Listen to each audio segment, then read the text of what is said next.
ang papa? Saan? Hindi naman siya yun, yung bata niya. Umpo ka nga. Masyado kang excited eh. Pati ako nahahawa sa'yo.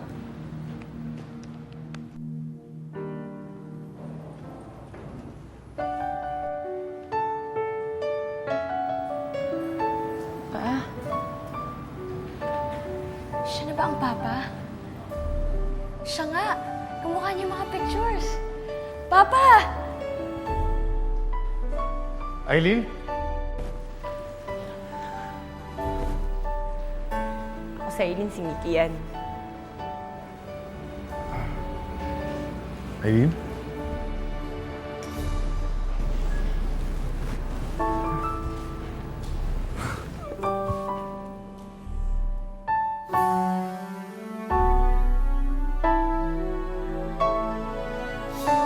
Hindi masukat ang tuwa ni Iwa nang muling makapiling ang kanyang ama. Dahil dito, nabuo ang kanyang pag-asang muling mabuo ang nawasak na pamilya. Grabe, Ma. Alam mo ba, kanina tuwang-tuwa si Mickey nung nakita niya si Papa. Nagkukulitan pa nga yung dalawa eh. Saya nga eh. Tapos, pumunta kami dun sa kwarto. Nakilala namin yung half-brother namin. Bata pa lang, gwapo na, di ba? Oo nga po, mami. Ang cute-cute po niya talaga. Super select.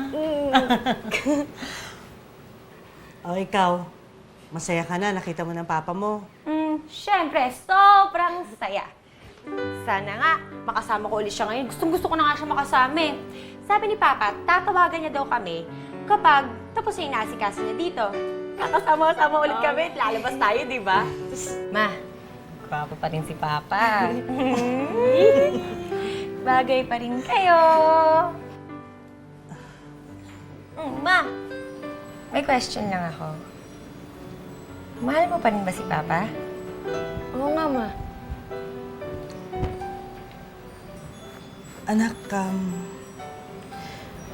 may sasabihin sana ako sa inyo eh. Ano po yun? Ano po yun, ma'am?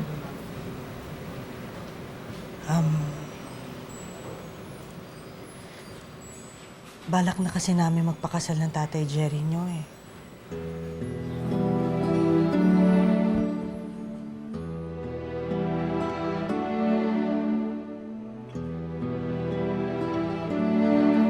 Eileen!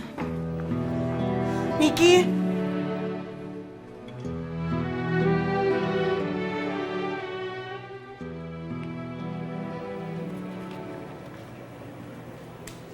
Thank you. Enjoy your stay.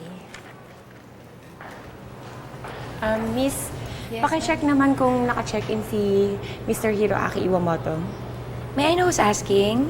Anak niya, pakisabi sa Aileen. Ay, dali lang. I'm sorry, ma'am, pero nag-check out na sila. Ha? Imposible yon. Ano?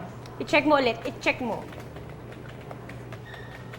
Ma'am, I'm sorry, pero nung isang araw pa sila naka-check out. Hindi po ba niya kayo nakausap? Hindi po ba niya sinabi sa inyo?